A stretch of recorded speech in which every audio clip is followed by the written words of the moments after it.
ಪ್ರೀತಿಯ ಪ್ರಥಮ PUC ವಿದ್ಯಾರ್ಥಿಗಳೇ, ಎಲ್ಲರಿಗೂ ಕೂಡ ಮತ್ತೊಮ್ಮೆ ನಮ್ಮ ಯೂಟ್ಯೂಬ್ ಚಾನಲ್ಗೆ ಸ್ವಾಗತ. ನಾನು ನಿಮ್ಮ Islam sir. Welcome back to my another informative video. ಈ ಒಂದು ವಿಡಿಯೋದಲ್ಲಿ ನಿಮಗೆಲ್ಲರಿಗೂ ಕೂಡ ನಮ್ಮ ಏನಂತೀರ ತಾವುಗಳು PUC ಬೋರ್ಡ್ ವತಿಯಿಂದ ರಿಲೀಸ್ ಆಗಿರುವಂತಹ ಒಂದು ಮಾದರಿ ಪ್ರಶ್ನೆ ಪತ್ರಿಕೆ ಬಿಸ್ನೆಸ್ ಸ್ಟಡೀಸ್ ಆಗಿರುತ್ತೆ. ಅಂದರೆ ವ್ಯವಹಾರ ಅಧ್ಯಯನ ಅಂತ. ವ್ಯವಹಾರ ಅಧ್ಯಯನ ಇದರಲ್ಲಿ ಮೊದಲನೆಯ ಪಾಠ ಆಗಿರುವಂಥ ವ್ಯಾಪಾರ ಮತ್ತು ವಾಣಿಜ್ಯ, ಇದರ ಒಂದು ಯೂನಿಟ್ ಟೆಸ್ಟ್ ಯಾವ ರೀತಿಯಾಗಿ ನಡೆಸಬೇಕಿತ್ತು ನಿಮ್ಮ ಕಾಲೇಜಲ್ಲಿ, ಆ ರೀತಿಯಾಗಿ ನಡೆಸಿಲ್ಲ ಅಂದರೆ ಕಂಪಲ್ಸರಿಯಾಗಿ ಇದೇ ರೀತಿಯಾಗಿ ಅವರು ಕೂಡ ನಡೆಸ್ತಾರೆ. 30 ಮಾರ್ಕ್ಸಿಗೆ ಕಂಪಲ್ಸರಿಯಾಗಿ ಈ ಒಂದು ಏನಂತೀರ ಘಟಕದ ಮೇಲೆ ಒಂದು ಘಟಕ ಪರೀಕ್ಷೆಯನ್ನು ಮಾಡಬೇಕಾಗಿರುತ್ತೆ. ಇದನ್ನು ನಾವು LBA ಅಂತ ಕರಿತೀವಿ. Clear all of you? 30 ಅಂಕಕ್ಕೆ ಏನೆಲ್ಲ ಇಂಪಾರ್ಟೆಂಟ್ ಕ್ವಶನ್ಸ್ಗಳು ಇದ್ದಾವೆ ಅಂತ ನೋಡ್ತಾ ಹೋಗೋಣ ಬನ್ನಿ. ಮೊದಲನೆಯ ಪ್ರಶ್ನೆ, ಜನರು ಬೇರೆಯವರಿಗೆ ಕೆಲಸ ಮಾಡಿ ಸಂಭಾವನೆಯನ್ನು ನೋಡಿ, ಜನರು ಬೇರೆಯವರಿಗೆ ಕೆಲಸ ಮಾಡಿ ಸಂಭಾವನೆಯನ್ನು ಪ್ರತಿಫಲವಾಗಿ ಪಡೆಯುವ ಕಸುಬನ್ನು ಏನೆಂದು ಕರೆಯುತ್ತಾರೆ? ಅದನ್ನು ಉದ್ಯೋಗ ಎಂದು ನಾವು ಹೇಳುತ್ತೇವೆ. ಏನಂತ ಕರಿತೀವಿ ಮಕ್ಕಳೇ? ಉದ್ಯೋಗ ಅಂತ ಹೇಳ್ತೀವಿ. ಯಾಕೆ ಉದ್ಯೋಗ ಅಂತ ಹೇಳ್ತೀವಿ ಅಂದರೆ ಅದನ್ನು ಇಂಗ್ಲೀಷಲ್ಲಿ ನಾವು ಎಂಪ್ಲಾಯ್ಮೆಂಟ್ ಅಂತ ಕರೆಯುತ್ತೇವೆ. ಅರ್ಥ ಆಗತ್ತಲ್ವಾ? ಎರಡನೆಯ ಪ್ರಶ್ನೆ, ಸಾಮಾನ್ಯವಾಗಿ ವ್ಯವಹಾರ ಅನ್ನುವಂಥದ್ದಿದೆ ಅಲ್ವಾ, ಏನು ವ್ಯವಹಾರ ನಷ್ಟ ಭಯವು ಈ ಕೆಳಗಿನ ಯಾವ ಕಾರಣದಿಂದ ಉದ್ಭವಿಸುವುದಿಲ್ಲ ಅಂತ ಇದೆ. ಯಾವ ಕಾರಣದಿಂದ ಉದ್ಭವಿಸುವುದಿಲ್ಲ ಅಂತ ಇದೆ? ಅದು ಉತ್ತಮ ನಿರ್ವಹಣೆ ಅಂತ B ಇದೆ ಅಲ್ವಾ, ಅದು ಸರಿಯಾದ ಉತ್ತರ ಆಗಿರುತ್ತದೆ. ಈಗ ನಾವು ಸೆಕೆಂಡ್ ಮೇನ್ ಕ್ವಶನ್ಗೆ ಹೋಗೋಣ. ಏನು ಸರ್ ಎರಡೇ MCQs ನಮಗೆ ಅಂತ? ಹೌದು, ಆ್ಯನ್ಯುವಲ್ ಎಕ್ಸಾಮಲ್ಲೂ ಬರೀ 5 MCQs ಮಾತ್ರ ಬರುತ್ತೆ ಮಕ್ಕಳೇ. ಹಾಗಾಗಿ ಇಲ್ಲಿ ಅದಕ್ಕೆ ಅರ್ಧ ಅಂತ ಅಂದ್ಕೊಳ್ಳಿ. ಅರ್ಥ ಆಗತ್ತಲ್ವಾ? ನೆಕ್ಸ್ಟು, ಈ ಕೆಳಗಿನ ಬಿಟ್ಟ ಸ್ಥಳಕ್ಕೆ ಸರಿಯಾದ ಉತ್ತರವನ್ನು ಬರೆಯಿರಿ. ಬಿಟ್ಟ ಸ್ಥಳ ಅಂದ್ರೇನು? ಫಿಲ್ ಇನ್ ದ ಬ್ಲ್ಯಾಂಕ್ಸನ್ನು ತುಂಬುವಂಥದ್ದಪ್ಪ. ಯಾವ ರೀತಿಯಾಗಿ ತುಂಬಬೇಕು ಅದನ್ನು ಕಲಿಬೇಕು ತಾವುಗಳು. ಯಾವ ರೀತಿಯಾಗಿ ತುಂಬ್ತೀರಾ ಬನ್ನಿ ಈಗ ನೋಡ್ತಾ ಹೋಗೋಣ. ಡ್ಯಾಶ್ ಚಟುವಟಿಕೆಗಳು ಜೀವನೋಪಾಯ ಗಳಿಸುವ ಚಟುವಟಿಕೆಗಳಾಗಿವೆ ಅಂತ ಒಂದು ಪ್ರಶ್ನೆ ಇದೆ. ಇದು ಆರ್ಥಿಕ ಚಟುವಟಿಕೆಗಳು. ಆರ್ಥಿಕ ಅಂದರೆ ಎಕನಾಮಿಕ್ ಅಂತ ಕರಿತೀವಿ, ಎಲ್ಲರಿಗೂ ಕೂಡ ಗೊತ್ತು ಹೌದಲ್ವಾ? Economic activities place A very important role. Question number 4, ವ್ಯವಹಾರದ ಚಟುವಟಿಕೆಗಳನ್ನು ಕೈಗಾರಿಕೆ ಮತ್ತು ಡ್ಯಾಶ್ ಭಾಗಗಳಾಗಿ ವಿಂಗಡಿಸಬಹುದು ಅಂತ ಇದೆ. ಇದಕ್ಕೆ ವಾಣಿಜ್ಯ ಅಂತ ಕರಿತೀವಿ.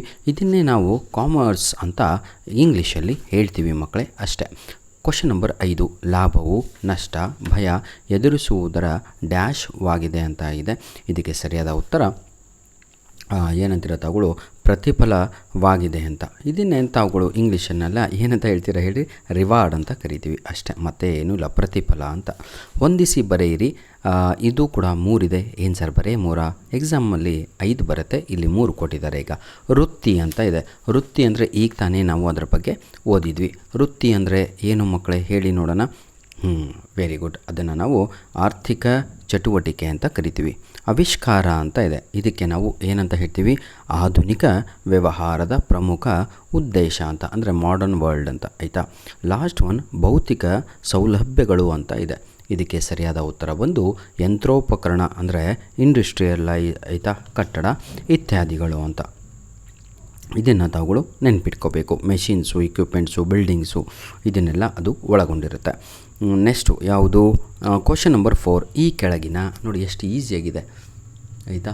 ಈ ಕೆಳಗಿನ ಏನ್ರಿ ಇದು ಪ್ರಶ್ನೆಗಳಿಗೆ ಒಂದು ವಾಕ್ಯದಲ್ಲಿ ಉತ್ತರಿಸಿ ಅಂತ ಇದೆ. ಎಷ್ಟು ಕ್ಲಿಯರ್ ಆಗಿದೆ. ವ್ಯಾಪಾರ ಎಂದರೇನು ಅಂತ ಇದೆ. ವ್ಯಾಪಾರ ಅಂದರೆ ಇಂಗ್ಲೀಷಲ್ಲಿ ಏನು?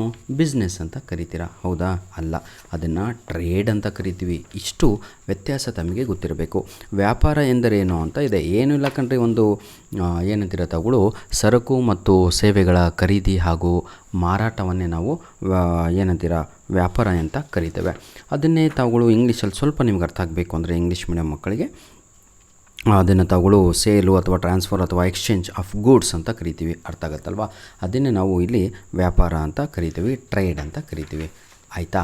ಈಗ ನಾವು ಏನಂತೀರ ಎರಡನೆಯ ಪ್ರಶ್ನೆಯನ್ನು ನೋಡ್ತಾ ಹೋಗೋಣ. ವ್ಯವಹಾರ ನಷ್ಟ ಭಯದ ಒಂದು ಕಾರಣವನ್ನು ತಿಳಿಸಿ ಅಂತ ಇದೆ. ಒಂದೇನು 4 ಕಾರಣಗಳು ಗೊತ್ತಿರಬೇಕು. ಎಕ್ಸಾಮಲ್ಲಿ 1 ಕೇಳಿದರೆ 1 ಬರೆಯೋಣ. ಒಂದು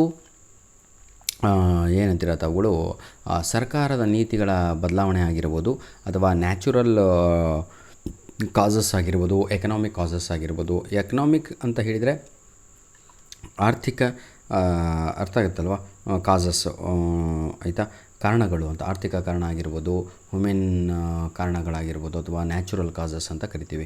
ಇದು ಇಂಗ್ಲೀಷ್ ಕನ್ನಡದಲ್ಲಿ ಬರೀಬೇಕು ತಾವುಗಳು. ಪಾರ್ಟ್ ಬಿ ಮಕ್ಕಳೇ, ಇದು ಪಾರ್ಟ್ ಎ ಮುಗೀತು. ಪಾರ್ಟ್ ಬಿಗೆ ಬರೆದಾದ 2 ಅಂಕದ ಪ್ರಶ್ನೆಗಳನ್ನು ನಾವು ಇಲ್ಲಿ ಕಾಣಬಹುದಾಗಿದೆ. ವಾಣಿಜ್ಯ ಎಂದರೇನು ಅಂತ ಇದೆ. ಇದನ್ನು ತಾವುಗಳು ಇಂಗ್ಲೀಷಲ್ಲಿ ನಾವು ಕಾಮರ್ಸ್ ಅಂತ ಕರಿತೀವಿ. ವಾಣಿಜ್ಯ ವಿಭಾಗ ಕಾಮರ್ಸ್, ಹೌದಲ್ವಾ? ಹಾಗಿದ್ರೆ ವಾಣಿಜ್ಯ ಎಂದರೇನು ನೋಡಿ, ಉತ್ಪಾದಕರಿಂದ ಗ್ರಾಹಕರಿಗೆ ಸರಕು ಮತ್ತು ಸೇವೆಗಳನ್ನು ತಲುಪಿಸಲು ಸಹಾಯ ಮಾಡುವ ಎಲ್ಲ ಚಟುವಟಿಕೆಗಳಲ್ಲಿ ಸಮೂಹವನ್ನು ವಾಣಿಜ್ಯ ಎಂದು ನಾವು ಕರೆಯುತ್ತೇವೆ. ಕಾಮರ್ಸ್ ಅಂದ್ರೇನು ನೋಡಿ, ಉತ್ಪಾದಕರಿಂದ ಗ್ರಾಹಕರಿಗೆ ಸರಕು ಮತ್ತು ಸೇವೆಗಳನ್ನು ತಲುಪಿಸಲು ಸಹಾಯ ಮಾಡುವ ಎಲ್ಲ ಚಟುವಟಿಕೆಗಳನ್ನು, ಅಂದರೆ ಈಗ ನಾವು ಇಂಗ್ಲೀಷಲ್ಲಿ ಹೇಳಬೇಕು ಅಂದರೆ a part of business activity which is conducted, ಆಯಿತಾ, which is concerned with the exchange of goods and services ಅಂತ ಕರಿತೀವಪ್ಪ. ಇಷ್ಟೇ, ಮತ್ತೇನೂ ಇಲ್ಲ ಕಣ್ರಿ. 10ನೇ ಪ್ರಶ್ನೆ, ಯಾವುದಾದ್ರೂ 2 ವ್ಯವಹಾರ ಪೂರಕಗಳನ್ನು ತಿಳಿಸಿ ಅಂತ ಇದೆ. ಸಾರಿಗೆ ಆಗಿರ್ಬೋದು, ಬ್ಯಾಂಕಿಂಗ್ ಆಗಿರ್ಬೋದು, ಈ ರೀತಿಯಾಗಿ ತಾವುಗಳು ಬರೀಬೇಕಾಗಿರುತ್ತೆ. ಅಥವಾ ಇನ್ಶೂರೆನ್ಸ್ ಆಗಿರ್ಬೋದು. ವೇರ್ ಹೌಸಸ್ ಅಂತ ಕರಿತೀವಿ. ವೇರ್ ಹೌಸಸ್ ಅಂದರೆ ಈಗ ಫ್ಲಿಪ್ಕಾರ್ಟ್ ಆಗಿರ್ಬೋದು, ನಿಮ್ಮ ಯಾರು ಇವರು ಅಮೆಝಾನ್ಗಳು ಆಗಿರ್ಬೋದು, ಅಥವಾ ನಿಮ್ಮ ಬ್ಲಿಂಕಿಟ್ಟು, ಝೆಪ್ಟೋ, ಇನ್ಸ್ಟಾ ಮಾರ್ಟು, ಇವರೆಲ್ಲ ಏನು ಮಾಡ್ತಾರೆ ಅಂದರೆ ಒಂದು ವೇರ್ ಹೌಸ್ ಅಂತ ಮಾಡ್ಕೊಂಡಿರ್ತಾರೆ. ಎಲ್ಲ ಅಲ್ಲಿ ರೆಡಿ ಇರುತ್ತೆ. ನಿಮಗೇನು ಮಾಡ್ತಾರೆ ಅಂದರೆ ಆರ್ಡ್ರ್ ವಿತಿನ್ 5 ಮಿನಿಟ್ಸ್ ಅಂತ ಕೊಡ್ತಾರೆ. ಇಷ್ಟೇ ಸರ್, ಮತ್ತೇನೂ ಇಲ್ಲ.